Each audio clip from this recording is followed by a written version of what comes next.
en Game 40 hacen un programa que llevan a una gente que había trabajado en juegos de Spectrum. Y eran los informáticos. Carlos Ulloa, Manuel Martín Vivaldi y otro que no me acuerdo, Ángel no sé qué. Y entonces digo, ostras, que realmente hay gente que hace esto. Y empiezas a investigar con la época, o sea, sin internet ni nada, de ir a la biblioteca y de ver si hay libros de programación, y encuentras libros de programación de Spectrum, de CPC, de cómo hacer con puertas lógicas máquinas. Poco después ya empieza a haber internet, ya empieza a aparecer revistas de programación en los kioscos. Aparece una que se llama Game Over, que tenía también una parte de desarrollo de videojuegos, otra que era Diffmania, porque aparece un lenguaje de programación hecho en España que aún funciona, una especie de Game Maker a finales de los 90, que se llama Diff. Diff luego deriva en Venue, en Phoenix, y aún sigue manteniéndose de alguna manera por ahí. Hay gente que hace juegos en Dreamcast con los sucedáneos estos. Ostras. Y entonces esa revista pues también te pone en contacto con gente. Aparece el IRC, en el IRC pues hay un grupo de gente que hace desde emuladores hasta videojuegos. El IRC, que es como el Reddit de ahora, ¿no? El IRC era el Internet Relationship Chat, que es como el Messenger o WhatsApp. Se parece más bien a Discord, por así decirlo, a algo por de foro, ahora. ¿no? Sí, es tiempo real, pero tú te pones a escribir y la gente que estaba en la sala pues hablaba contigo. Y pues me meto en informática al final y pues voy a un SIMO en el año 98. El SIMO las siglas son Salón Internacional de Mobiliario de Oficina, pero es lo que entonces era nuestro evento de videojuegos. Y entonces va la gente de Blade, de Rebel Act Studios, y enseña el Blade. Estaba Xavier Carrillo ya entonces por ahí, un agua espectacular. Gente de Stratos, que de ahí es luego donde precisamente Ignacio Pérez Dolcet y Gonzo cogen a un montón de desarrolladores, porque eran los desarrolladores que había entonces en España, los cogen ahí como a puñados y se los llevan a hacer Comandos 2, porque el primero ya lo habían hecho. Y entonces tienes un poco ese núcleo de gente, gente que está en Valencia, por ejemplo, como Excelways, que vendieron Mundi Juegos hace unos años, o Nerlaska, que ya no existen, pero siguen haciendo una especie de MSX3, que se llama MSXVR, y estaban ya a finales de los 90 haciendo cositas, y pues tienes relación, empiezas a preguntar, te pillan para que hagas de tester de algún juego, pues te involucras un poco, y en un momento dado pues ya acabo trabajando para Gameloft, porque veo una oferta de trabajo y digo, pues ¿por qué no? O sea, me había formado también un poco, había escrito en revistas desde el año 99, en una que se llamaba ONED, no sé si conoces a Vander Fujisaki. No. Justo Romanos, ¿vale? Pues lleva mucho tiempo en esto, pues de la época de superjuegos, hobby consolas y tal, pues de hecho salen unos superjuegos por ahí lanzando. ¿Sí? Sí. Pues como escribes ya en revistas, ya luego puedes dar el salto a tester. Te quiero decir tú, ¿qué carrera hiciste? Porque ibas a hacer biología, haces informática ya directamente. Mira, todos estos eventos tienes que soltar una pasta en tren para ir y para... No era mucha pasta entonces, y yo soy muy rata siempre. Sí, ¿no? O sea, pero con tus ahorros, con tu hucha. Sí, o a lo mejor pues el regalo de Reyes, yo qué sé. Pues, pero es que fíjate, estás en pleno efervescencia de un desarrollo español, justo el que viene después de Comandos, que era, todo era casi vacas gordas, ¿no? Lo que os pasará a todos si tiráis currículum, ¿vale? Seguramente no respondan a la primera, es normal, ¿vale? Pues... Y me dicen, no, pero si es que nadie la manda en inglés. Y yo casualmente había mandado el currículum en inglés, porque me pillaba a mano o lo que sea y lo mandé en inglés. Esto que a veces pues hago las cosas un poco por perrería, y el que le tenía bajado era en inglés, y se vuelve a mandar y escribe en inglés el texto. Y me hicieron la entrevista, el tío era inglés, pero inglés, que llevaba 2 años en España y no sabía decir ni buenos días. Y me cogieron, y me supo mal dejar Gameloft porque yo estaba cómodo, pero dije, yo es que quiero ser game designer y allá que me fui. Y estuve un año luego en Digital Legends. Pues ahí que estás, y vamos a ir poco a poco a la historia que nos trae aquí, que es lo de Alex Kidd. Tú, mientras tanto, tu amor por Sega... Es eterno. ¿Pero cuándo nace? ¿Es eterno? Ahora mismo. Pues mira, nace con Fantasy Zone, realmente. ¿Sí? Es un juego maravilloso que no sé si conocéis. Claro, imaginaos el poder de asombro que puedes tener cuando ves aquello en una Game Gear. Pues yo quería una Game Boy, realmente. ¿Ah, sí? Sí, año 91, ¿vale? Las revistas de la época... que para un estudiante de informática y decir que querías la Game Boy... Aún no era estudiante. Todavía año no. 91. Ya, pero que tenías esas inquietudes, eras cacharrero, y la tecnología guay era la de la Game Gear. Sí, pero las revistas de la época te decían que la buena era la otra. ¿vale? Y yo me dejaba convencer. Entonces, yo voy con quiero mi Game Boy, quiero mi Game Boy, quiero mi Game Boy. Mi abuela era fácil de convencer, entonces para Reyes, la Game Boy. Y acompaño yo a mi abuela a comprar, porque mi abuela no tenía ni idea y podía haberme comprado cualquier cosa. Y entonces 14.900 pesetas valía, la cogemos, vamos a la cola. Con el Tetris, ¿no? Con el Tetris. Vamos a la cola del Corte Inglés. Y en la cola, muy inteligentemente en el Corte Inglés, como había cola de regalos de Reyes, pues era una cola larga. Ponen una Game Boy y una Game Gear. Yo primero juego la Game Boy. Juego al Tetris y no me gusta. Y pienso, mentalmente digo, es mi hijo y tengo que quererlo, ¿vale? Pero luego viene la Game Gear con el Columns y ahí me quedo hepatado. O sea, me flipa el Columns. Cómo fluye todo, los colores, la música, tal y cual. Y yo pensando, pero si me voy a tener el otro. O sea, el que voy a tener es el otro. Porque además la Game Gear era más cara, valía 19.900 pesos. Y entonces cuando acabo de la partida, me giro a mi abuela y le digo, abuela, la otra es 5.000 pesetas más cara, pero ¿se puede? Y me dice, venga, va. Voy, devuelvo la Game Boy y pillo la Game Gear. Y ahí empieza el tener la Game Gear. El problema es que solo tenía un juego, que era el Columns. O sea, es como me caí en la marmita del Columns, porque solo tenía un juego. Y entonces, mis padres han sido muy restrictivos siempre con el tema de los videojuegos. Y si tenía 15.000 pesetas para gastar, me decían, te puedes gastar tanto en juegos como en libros. Entonces ya eran 7.500. Porque tenía que gastarme 7.500 pesetas en libros y 7.500 en juegos.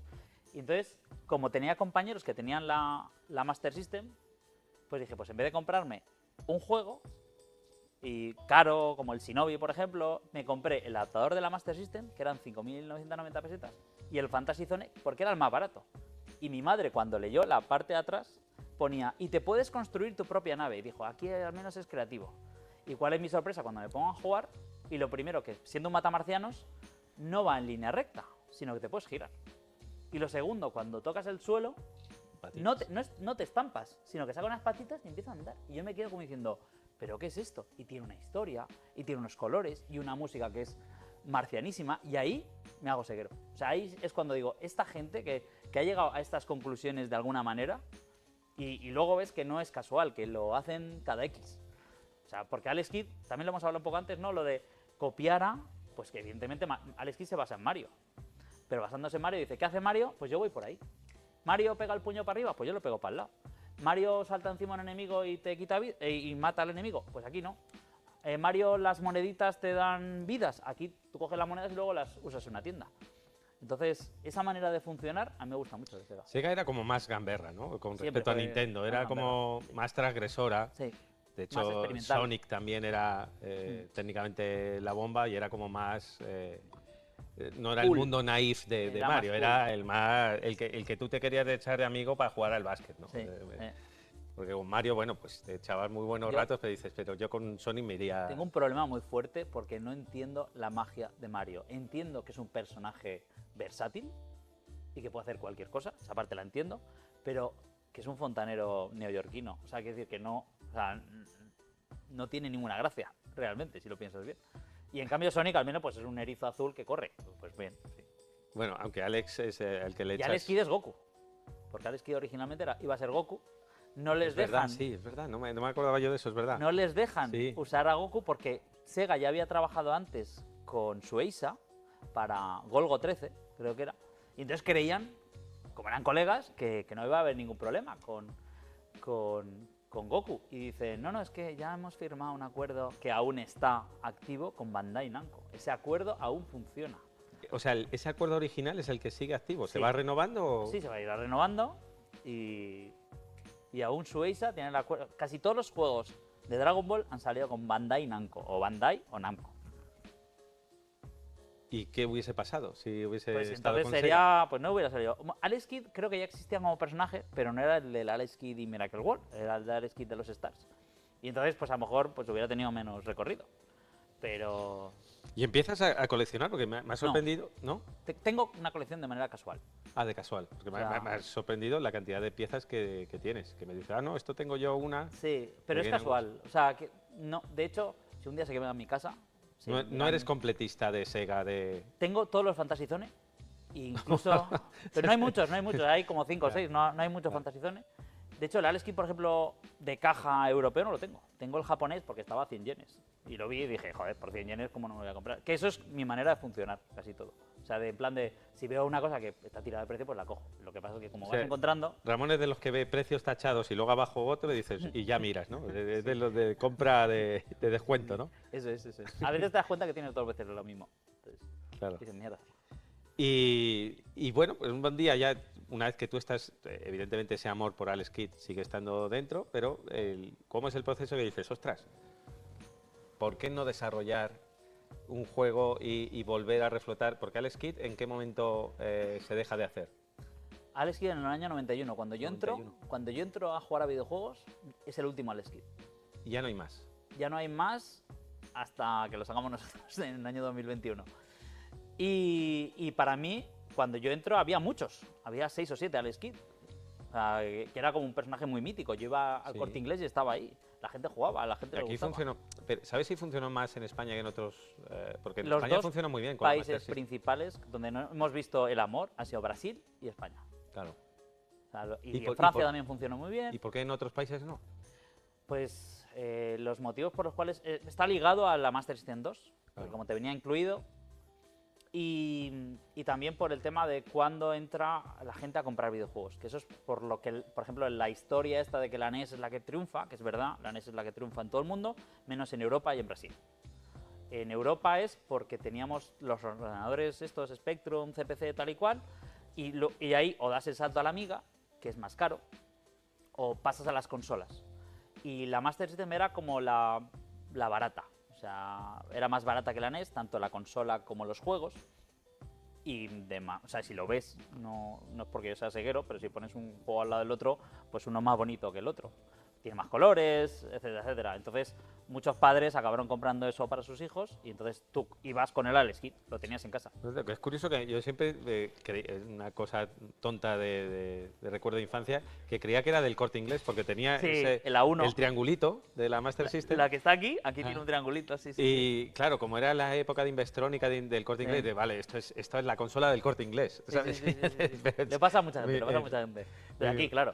Fuera no. En ese momento me pasaba a mí eso. Yo nunca la llegué a tener la Master System, pero sí que la veía y lo que dices tú, eran juegos que dices, ostras, me luce más que en el de la NES. Sí. O sea, entendías que los juegos de la NES eran perfectos, que todo lo que quieras, pero es verdad que la Master La NES System... es que, por ejemplo, un juego como el Mario 3 cuando sale vale 8.990 pesetas. O sea, no había ningún juego de Master System que se acercase. ¿Qué precio tenían? Los caros 5.990 y los baratos 1.900. O sea, es que no había color. Bueno, pero a partir de ahí tú desarrollas ese amor. Yo empiezo a querer hacer un juego de Alex Kidd o Fantasy Zone o Wonder Boy o Shinobi con 14, 15 años. Ya empiezo a dibujarlos, empiezo a hacer en verano que estás haciendo los deberes del colegio. En ratos libres en las libretas de entonces empiezo a dibujar, que si hacer un juego de rol de Fantasy Zone, por ejemplo, hacer un nuevo Alex Kidd, hacer ese tipo de cosas. ¿Cómo sería un Shinobi 2? Porque a mí, por ejemplo, el Shinobi 2 de Game Gear me defraudó un poco porque es muy continuista respecto al 1. Pues ¿cómo sería un Shinobi 3? Ya vas pensándolo, llevas ahí tiqui, y es una cosa que se te queda. Y hasta que no lo haces, pues... Yo había hecho Sugar Kid, que era un juego de móvil. Y yo decía, pues yo quiero hacer... Y entonces me dijeron, para, no queremos tocar ninguna propiedad intelectual antigua, queremos cosas nuevas. Y yo ahí me deprimí un poco, pero bueno, la vida es así. Y en el año 2014 repite el ICEX, pero en vez de 1.400 da 800. Pero como te he dicho, yo me he gastado 800 euros en el viaje. Así que, perfecto. Me voy para allá otra vez y ahí conocemos a Yosuke Kunari, que es el guardián de las esencias de Sega. Lo conocemos en la feria, en el Tokyo Game Show, esto sí que fue en el Tokyo Game Show, y yo iba con un tío que habla japonés y le dije, dile algo a este señor. Y ese señor me dijo, pues está todo esto imposible por muchos motivos. En Sega hay abogados por encima de abogados. Tú no estás en Japón. Porque si estuvieras en Japón, irías aquí dando por saco hasta que al final lo consigues. Pero no estás en Japón, entonces te va a costar mucho. Pero está la opción de Wonder Boy. Porque Wonder Boy no pertenecía del todo a Sega. Pertenecía a Weston, me da un contacto y yo contentísimo. Cuando llego a España, noticia del Feedly mientras estoy recogiendo las maletas, Weston cierra. Yo me cago en la Pero, como le han dado también el contacto al de Weston, cuando ya llego a la oficina, me escribe, no me acuerdo cómo era, Lat o algo así. Oye, que es que sabemos que quieres hacer algo con Wonder Boy, tienes una empresa, hablemos. Y yo conozco a Omar Cornut, que es el desarrollador final del remake de Wonder Boy, ¿vale? Y él es un tío que es súper obsesivo con este tema. Antes que hemos visto el full set de Mega Drive, pues él tiene el full set de Master System y los que no sabes que existen, ¿sabes? O sea, es increíble. De hecho, yo hasta hace poco no tenía la caja de la Master System, la caja clásica. Y veo una foto de que me enseña todo lo suyo y tenía como 7, 8 o 20, no sé cuántas tenía, muchas. Y digo, ¿me podrías dar una? Y me dice, es que cada una es de un país distinto. Y yo, vale. Claro. Mejor no entrar ahí. Y entonces le digo que si quiere hacer el Wonder Boy. De hecho, realmente le digo si lo quiere hacer conmigo, pero es que ya lo había hecho, ¿eh? Pero no tenía la licencia. Entonces dije, mira, me aparto yo, tú sacas el juego, hablas con Lat y disfrutar la vida, que Wonder Boy me hace ilusión, pero también me hace ilusión al Skin, me hace ilusión Fantasy Zone, me hace ilusión Shinobi o lo que sea. Y sale muy bien el Wonder Boy. Se junta con Dotemu, vende 500.000 de copias y entonces ahí es cuando Sega abre los ojos. Se activa. Se activa. Se activan ellos, yo ya me había activado 20 años, Sí. pero se activan ellos. Y entonces seguimos en contacto y en el año 2018 veo un proyecto, un poquito antes, un chico de Alicante hace un juego en Kickstarter, pone un juego en Kickstarter que se llama Value Boy, que lo miro y digo, esto es Wonder Boy Monster Land. Y entonces empiezo a seguirlo, le apoyo, el juego no ha salido hasta esta fecha. José, muy mal, sabes que esto te lo digo mucho. Pero él y un artista que se llama Héctor Toro, que es muy buen artista, ha trabajado en Cálico Electrónico y cosas así, hacen un prototipo y ponen un GIF en Game Maker. Y además fue como muy... O sea, yo ya lo veo, pero aunque yo ya estaba en contacto con ellos, ya había gente diciéndome, Ramón, ¿has visto esto? Ramón, ¿has visto esto? Y dije, tranquilos, que ya lo he visto, ya estoy hablando. Entonces, teniendo un prototipo y teniendo el contacto, era juntarlo y la cosa salió. Y salió. Cuando voy al Tokyo Game Show, Baldan, etcétera, me dicen, necesitaríamos un poco de seriedad. Claro, Sega es una empresa señora. Y dicen, necesitaríamos un publisher, necesitaríamos una serie de cosas y necesitaríamos conocerte bien y que nos demuestres tu pasión. Dije, ¿estáis seguros? Y me tuve que coger un viaje, que lo pagó Baldan, en febrero de 2019, a ir a Japón, solo para que me pusieran la cara bien, para que supieran que... ¿Y cómo demostraste la pasión? Esta camiseta. Me llevé esa camisa. Tengo que decir que los calcetines eran de Alex Kidd, pero eso no lo llegué a poner encima de la mesa. Mi estuche era una Game Gear. ¿Llevabas algo más? El estuche Por si era una acaso. Game Gear. Ah, bueno. Y pedí que viniera Rieko Kodama a la reunión. Rieko Kodama, que ya se murió hace un par de años, era la que quedaba en Sega del equipo original del Alex Kidd. Y es una señora que no hay manera, o no había manera entonces de verla. O sea, hay unos libros que son The Story of Japanese Video Game Developers, que piden hacer una reunión con Rieko Kodama a todo el mundo y no la consiguen. Creo que al final la consiguen. Y de hecho yo me llevé lo que había de Rieko Kodama para que me lo firmara. Y tengo la firma de Rieko Kodama en ese libro. Y bueno, me atienden dos personas, un chico muy majo y uno más sardónico, más irónico. Malo y poli bueno, Sí. lo de siempre. Y el otro me ve con mis pintas y me dice, ¿qué pasa? ¿Que si vas a Capcom te llevas una camisa de Street Fighter? Y dije, no, porque no tengo camisa de Street Fighter, pero bueno, si tuviera pasión, pues sí. Tal. Y entonces, la conversación, etcétera, fui con Luis de Shinjuden, que aún tiene una empresa que se llama así, Shinjuden. Ha escrito 3 libros que se llaman Sensei. Y de hecho, en uno de ellos entrevista al padre de Fantasy Zone y no lo sabía entonces cuando lo entrevistó. Igual un pequeño tirón de orejas para Luis. Luego ha hecho cosas muy chulas. Y entonces, claro, la conversación era muy fluida, porque al hablar ellos en japonés, no tener que ir al inglés, ya iban muy sueltos. Y yo pues podía expresarme tranquilamente con Luis. Y llegamos a un acuerdo de que íbamos para adelante. Pero el publisher iba a ser Baldan. Y Baldan, cuando le pasa todo lo que le pasa, se retira. Entonces ahí viene la siguiente búsqueda del publisher y financiación. y lo consigo en 10 minutos en un Skype. O sea, en el momento en que yo le digo a Merch, que es el publisher final, ellos me vienen y me dicen, oye, Ramón... Tú tienes ya un documento, ¿no?